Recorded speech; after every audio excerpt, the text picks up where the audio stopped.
Bonjour, bienvenue dans cette série de vidéos où on va parler de la transformation numérique des hôpitaux et surtout de ce que ça change très concrètement pour le personnel, pour les patients et le personnel soignant. Pour cette première vidéo, on va s'intéresser au concept du HIS. C'est quoi exactement un HIS?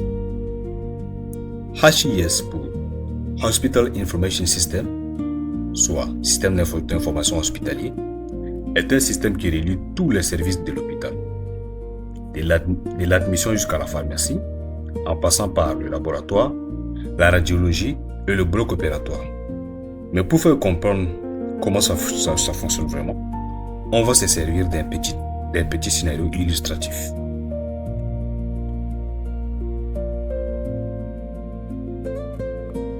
Donc, pour ce premier scénario, on va essayer de visionner une journée sans HIS, comme cela se passe dans la plupart des hôpitaux en Afrique et au Tchad. Donc, il est 17h, Madame Florence tient fermement son fils Moussa dans ses mains sur un mototaxi et il file vers l'hôpital. Son fils a une fièvre et ce qu'elle ne sait pas encore, c'est que le plus dur ne sera pas le trajet, de sa maison à l'hôpital, mais le plus dur sera plus le trajet qu'elle va effectuer là-bas à l'hôpital.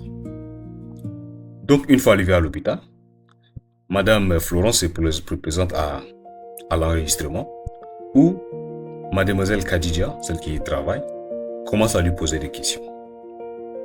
Elle lui demande les questions habituelles, le nom, l'âge de l'enfant, et elle lui demande est-ce que l'enfant était déjà venu ici une fois. Elle dit oui. On lui demande donc le carnet médical. Et c'est là qu'elle se rend compte que elle avait oublié le carnet médical à la maison.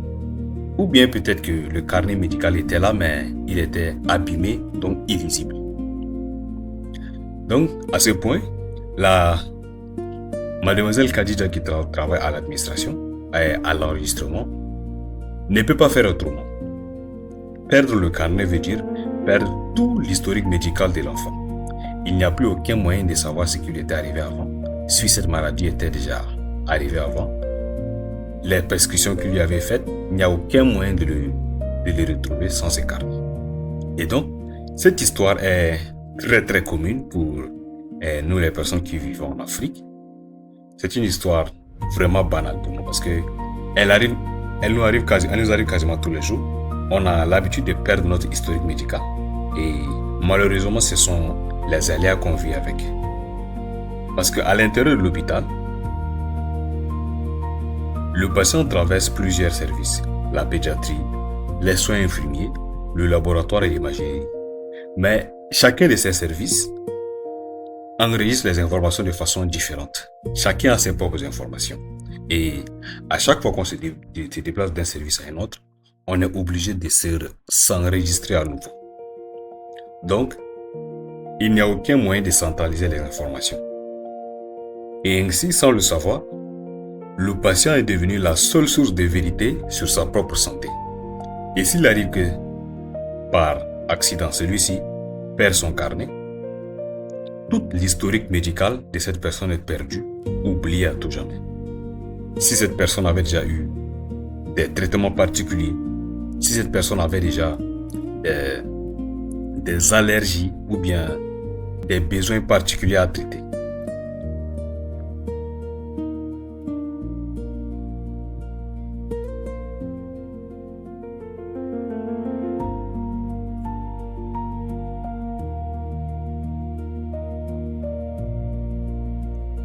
Et donc, notre pauvre dame est obligée d'enregistrer son fils comme un nouveau patient. Et celui-ci est donc envoyé dans le bureau du médecin. Le médecin pose son diagnostic, il suspecte une maladie et il demande à la maman, est-ce que votre fils a déjà eu une telle maladie auparavant? La pauvre dame, elle ne s'en souvient pas, elle ne peut pas s'en souvenir. Le médecin lui demande, est-ce qu'on vous avait déjà prescrit tel médicament? Elle ne peut plus connaître le nom du médicament. Donc, puisqu'elle vient de perdre l'historique, le médecin est donc obligé de deviner et de lui faire une nouvelle prescription. Et après, le médecin lui fait une prescription On lui ordonne également quelques examens à faire.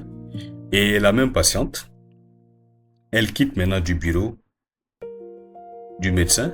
Elle transporte manuellement le bon du médecin. Elle l'amène au labo. Le laboratoire fait son examen. Il inscrit le résultat sur le papier. La pauvre dame vient encore chercher le papier. Elle le transporte manuellement dans le bureau du médecin. Et si par accident, le papier s'égare, tout est perdu à nouveau. On doit tout reprendre tout de nouveau. Et donc c'est un système pas bien organisé, bancal. Et cela n'a rien à voir avec la compétence du personnel soignant. Chacun est compétent, fait bien son travail, mais sauf que ils sont tous isolés. Le médecin à part, l'infirmier à part, le laborantin à part. Il n'y a pas de coordination entre eux.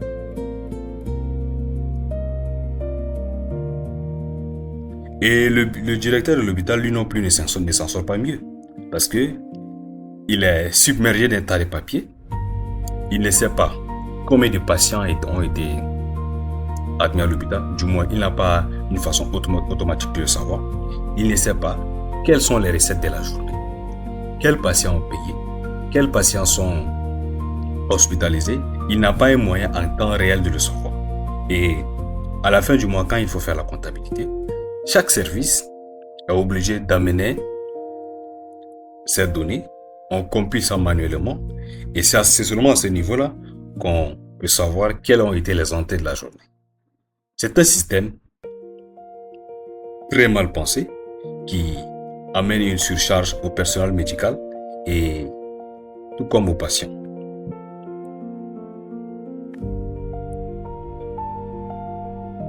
On passe donc dans notre second scénario où on va utiliser un HIS. Même journée, même patient, même scénario, mais la différence cette fois-ci, c'est qu'il y a un système centralisé. La même dame arrive avec son enfant à l'hôpital, elle vient à l'enregistrement et on lui pose la question, est-ce que votre fils est déjà venu une fois? Elle dit oui, on entre le nom dans le système, toutes les informations sur l'enfant sortent. On imprime le papier, on lui donne son numéro de rendez-vous. On l'oriente automatiquement dans le bureau des médecins. Elle part dans le bureau de médecin avec son fils. Et une fois devant le médecin n'a plus à poser des petites questions. Est-ce que vous êtes déjà venu ici une fois? Est-ce que votre fils a déjà eu une telle maladie? Est-ce que votre fils a des allergies? Il n'a pas besoin de dire ça parce que il y a toute l'archive électronique de la santé de ces patients qui sont là devant lui. Il y a même des petits détails que la patiente ne peut pas connaître, ne peut pas connaître, mais ces détails peuvent sauter aux yeux du médecin parce que lui, il a accès à toutes les informations liées à la santé du patient. Donc, il peut consulter tous les médicaments qui lui ont été prescrits auparavant, tous les traitements qu'il a dû subir, et ça lui permet de poser un meilleur diagnostic. Et le médecin ordonne un bon d'examen, des radiologies ou des examens au laboratoire. Et dès que le médecin entre ces examens dans le système, le patient n'a pas besoin de prendre le papier en main et aller remettre ça au laborantin. Tout se passe dans le système. Le laborantin, depuis son bureau, reçoit une notification d'examen à faire. Il se prépare déjà en attendant le patient. Dès que le patient vient, il pose son examen. Il prélève ce qu'il lui faut pour l'examen. Ça peut être le sang, ça peut être la salive ou autre. Il le prélève et il attend le moment de son examen. Le patient n'est pas obligé d'attendre. Dès qu'il a déjà prélevé, le nom et toutes les informations du patient, c'est tout déjà dans le système. Il va donc faire son examen. Et dès que l'examen est fini, le patient reçoit une notification par SMS que votre résultat est déjà disponible.